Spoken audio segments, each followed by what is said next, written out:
Welcome to the Deep Dive. Today we're looking into a story that really sent a chilling wave across India. It's not just about one tragedy, but a horrifying, almost systemic pattern of deception and loss. Let's try to imagine this. A charming individual seemed perfectly ordinary, but he exploited the hopes, the dreams of young, vulnerable women. He'd lured them in with what sounded like very sincere promises of marriage, but instead of a future together, he offered them a pill. A so-called contraceptive pill that actually sealed their tragic, premature fate. It's a deeply disturbing case. The man involved became known chillingly as Cyanide Mohan, and he's alleged to have orchestrated the deaths of, well, around 20 women. This story, as we'll unpack it, really forced society there to confront some incredibly complex issues. Things like, the justice system, social hierarchies, even religious and caste dynamics, and perhaps most shockingly, the ease of access to deadly poisons like cyanide. Yeah, how could a horrifying spree like that go on for so long? And what does it really tell us about the hidden complexities within society itself? Join us as we try to unravel the intricate details of this really unsettling story. We'll piece together what truly happened and, maybe more importantly, why. Okay, so our journey into this chilling case, it really begins on June 17th, 2009. It starts with a 22-year-old woman named Anitha. She lived in a small, quite impoverished village in India. And critically, she came from what's known as a lower caste. Now, this is the social stratification historically tied to, limited opportunities and, sadly, often less societal protection. Her social standing meant her disappearance, tragically, just didn't immediately raise widespread alarm or concern. It highlights a systemic issue right there. Absolutely. Anitha's disappearance, initially kind of dismissed, quickly revealed a critical societal flaw. When her family and friends started searching, after 2 days with no word, local speculation surprisingly didn't turn toward a predator. Instead, it focused on this controversial narrative called love jihad. Now, this term, it's used by some Hindu groups, alleging that Muslim men lure Hindu women into marriage specifically to convert them to Islam. It's a highly sensitive issue, often brought up around interfaith relationships and alleged crimes within them.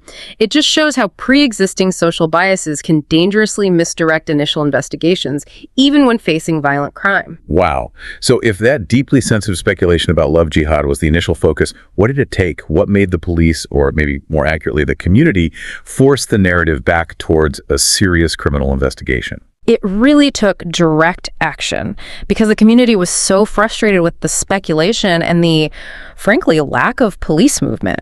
About 150 villagers gathered. They actually marched to the police station.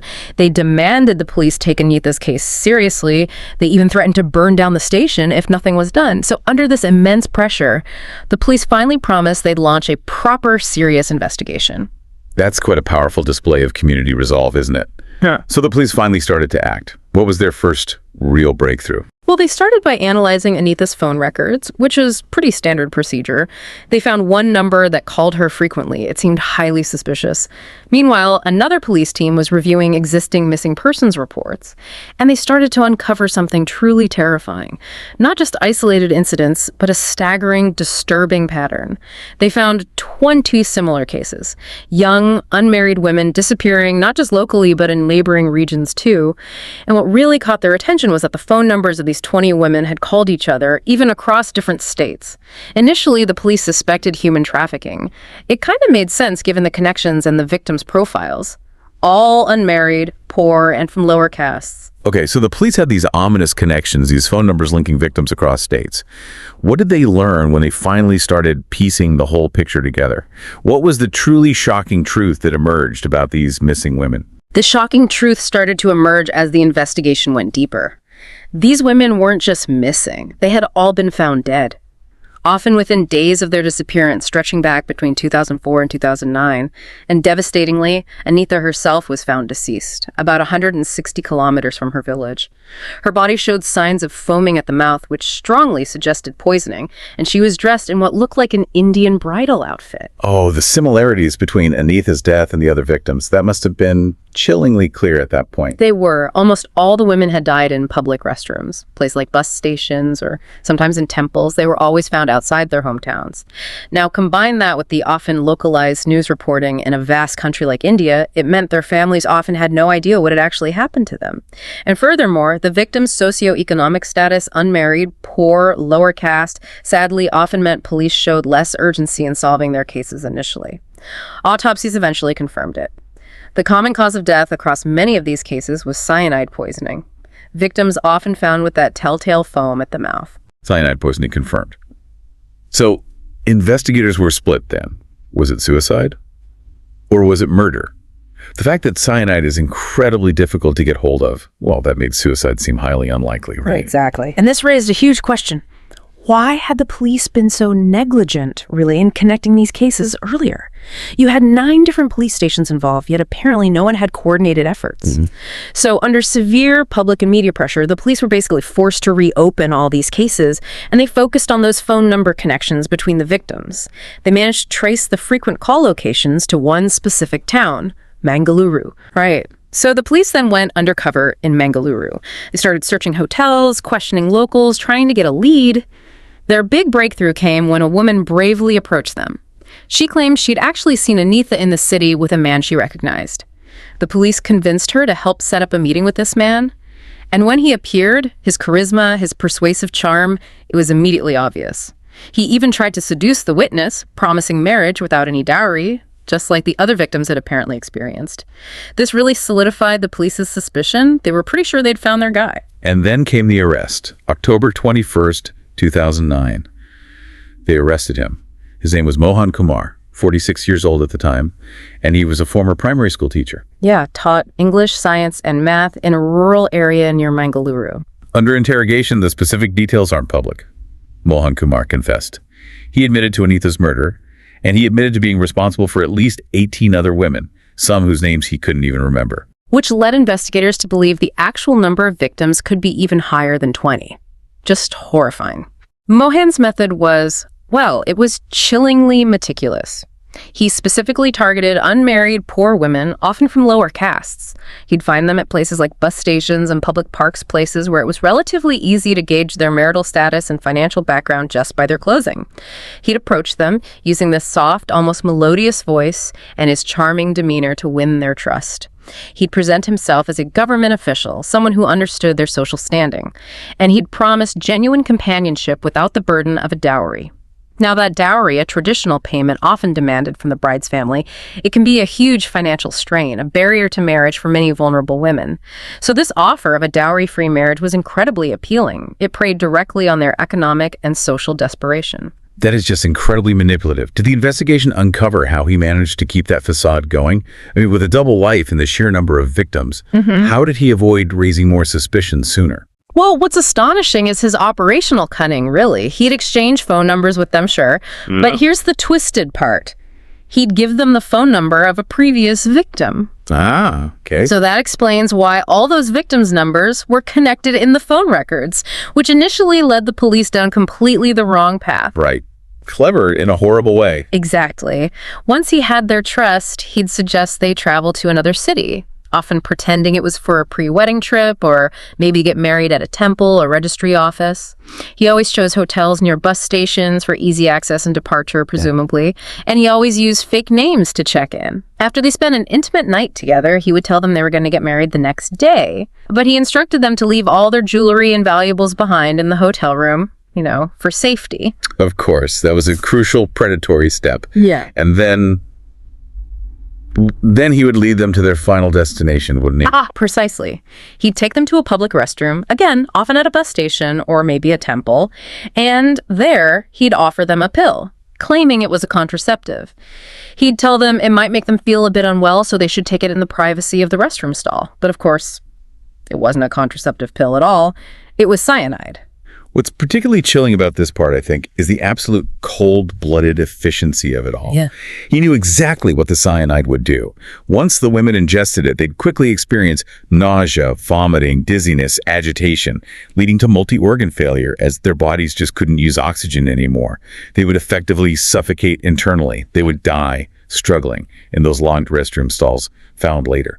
It explains why so many victims were discovered in those specific locations. Yeah, and after their death, Mohan would just rush back to the hotel, steal all their valuables, check out cleanly, pawn the items, and simply move on to find his next victim, apparently completely unfazed. The revelation of Mohan's crimes must have sent absolute shockwaves across India.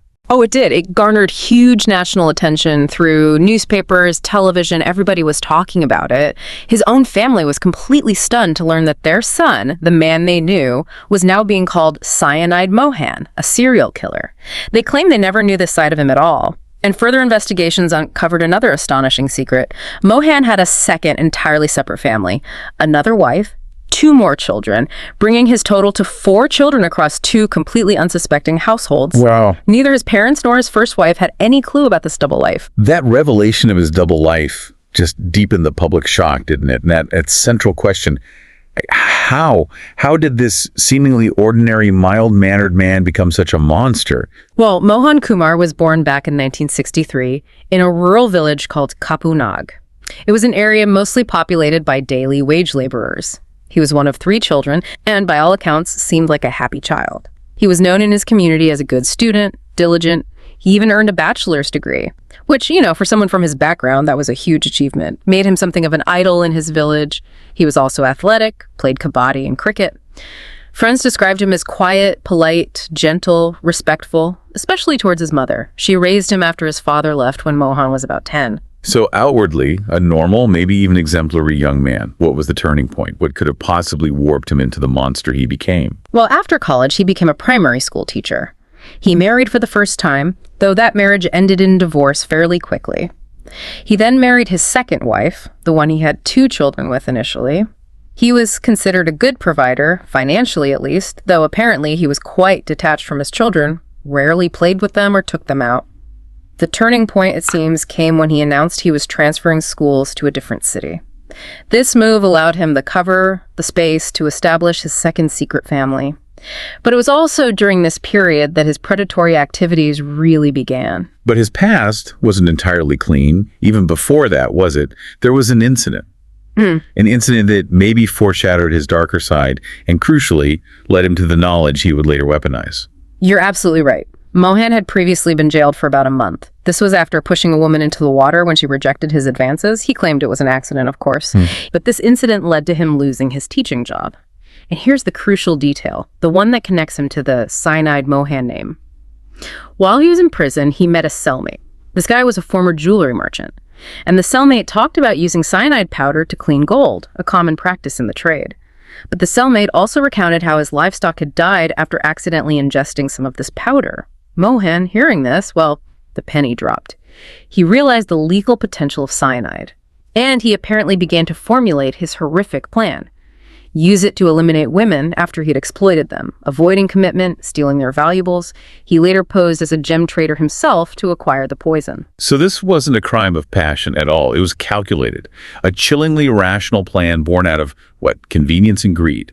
While Mohan never explicitly stated his motive, what did the theory suggest really drove him to such extreme measures? Yeah, he never gave a clear motive. But the prevailing theories point very strongly to financial desperation. The crushing burden, perhaps, of supporting 2 families, 4 children, all while being unemployed after losing his teaching job. It really highlights how even seemingly mundane pressures can, in a disturbed mind, just morph into these extreme measures. Driven by a twisted kind of perceived necessity, the ease of the method, once he figured it out, the difficulty of detection because of that fragmented investigative system, and his exploitation of those very specific societal vulnerabilities, it all allowed his spree to continue for years. And this brings us to the weapon itself, cyanide. Many of us might know it from, detective stories or spy movies. Right. But its real dangers are often underestimated. Okay, so let's just unpack that for a moment. What exactly is cyanide, and why is it so incredibly deadly? Well, while it might seem like some obscure poison from fiction, cyanide is tragically accessible in reality. It's used in various industries, metal plating, photography, things like that. And it's even present naturally in some raw foods, like certain types of cassava, bamboo shoots, even apple seeds, though in much smaller amounts usually. Mohan himself, chillingly, just posed as a gem trader to buy it. It underscores how easily such a lethal substance could potentially fall into the wrong hands. Its danger lies in its devastating simplicity, biologically speaking. When it's ingested or absorbed, it essentially turns off your body's ability to use oxygen at a cellular level. Wow. So imagine suffocating, but from the inside out, even while you're still breathing air. This rapid cellular suffocation quickly leads to organ failure and death. It explains a swift and tragic end for his victims. Symptoms can vary, but often include confusion, blurred vision, nausea, vomiting. Sometimes there's a distinct bitter almond smell in the breath, though not everyone can detect it. In high doses, it can very quickly lead to seizures, unconsciousness, and cardiac arrest. Okay, so what does this terrifying knowledge mean for us, for you listening? What's the most crucial takeaway if you ever find yourself in a situation where poisoning is suspected? Right. If you ever suspect someone has been poisoned, especially with something potentially as fast-acting as cyanide, immediate action is absolutely critical. The very first step, without hesitation, is to call for emergency medical help. Get paramedics on the way as quickly as possible. If the person is unconscious and not breathing, and importantly, if you know how to perform CPR, you should start immediately. Continue until medical professionals arrive. However, there's a crucial warning here. Do not attempt mouth-to-mouth resuscitation in a suspected poisoning case like this. You could potentially expose yourself to the poison. Focus on chest compressions. Good point. If they're vomiting, gently turn them onto their side to help prevent choking. Prevention, of course, is always the best approach. Be mindful of what you ingest. Always ensure food is properly prepared, especially things like raw bamboo shoots or certain types of cassava that require specific preparation. And if you have any doubt whatsoever about a substance, just don't consume it. In many countries, including the US and UK, there are national poison control centers. These are fantastic resources you can call for advice if you suspect poisoning or just have questions about potentially toxic substances. Keep that number handy. This whole grim narrative of Cyanide Mohan, from his deceptive charm, his meticulous, awful methods, to that shocking revelation of his double life and the trail of victims he left behind, it truly underlines the dark side of human nature, doesn't it? Yeah. It really does. And the profound takeaways from this chilling story are vital for all of us, I think. It really emphasizes the importance of vigilance, of critical thinking, not just when you encounter strangers, but sometimes even in situations that seem harmless or familiar. This is such a potent cautionary tale about misplaced trust and the unforeseen dangers that can lurk beneath a very polished, charming facade. Ultimately, the most crucial lesson, maybe, when it comes to unknown substances, is prevention. Understanding the dangers of poisons like cyanide and knowing those critical steps for immediate response, getting professional medical help first, using resources like poison control for information that knowledge can literally be life-saving. So, as we close out this deep dive, I want to leave you with a final, perhaps provocative thought. Consider those societal cracks that Mohan so skillfully, so cruelly exploited. The desperation that can come from poverty, the immense pressures of the caste system in that context, the deeply ingrained yearning for acceptance and marriage within certain communities. How did these vulnerabilities, combined with systemic oversights, a fragmented justice system, how did they allow his heinous spree to continue for so many years? This case really compels us to reflect, not just on the darkness that a seemingly ordinary individual can harbor, but also on the hidden complexities within society itself that can, tragically, become fertile ground for such evil to take root and flourish. We hope this deep dive has provided you with some valuable insights, however disturbing the subject. Stay safe, stay aware, and please keep exploring the complexities of our world with us. Take care and goodbye for now.